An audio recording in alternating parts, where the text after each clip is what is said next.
தம்பி கணேசா, உனக்கு என்னடா மதுரையிலேயே பெரிய பஜாரான மீனாட்சி பஜார்ல கடை வச்சிருக்க, ஜாலியா இருக்க.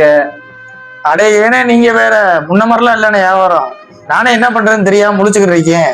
அப்படியா சொல்ற? நீ பேசாம ஸ்வீட் ஸ்டால் வைக்க வேண்டியதானே? என்னண்ணே சொல்ற? தம்பி, நீ ஸ்வீட் ஸ்டால் வச்சேன்னு வச்சுக்கோமே, அடிக்கடி பக்கோடா போட்டுக்கிட்டு தான் இருக்க. நீ புரியாம பேசுறனே. அது மட்டுமா, திருநெல்வேலி இருக்குல்ல, திருநெல்வேலி இருட்டு கடை அல்வா கடை இருக்கு தெரியுமா? அதுல கூட ஒரு நாளைக்கு 1000 கிலோ தான் கிண்டுவாங்க. என்னண்ணே சொல்ற? ஆனா நீ அசால்ட்டா வாயிலேயே இந்த 10,000 கிலோ அல்வாவை கிண்டி கிண்டி குடுத்துட்டு தானடா இருக்க.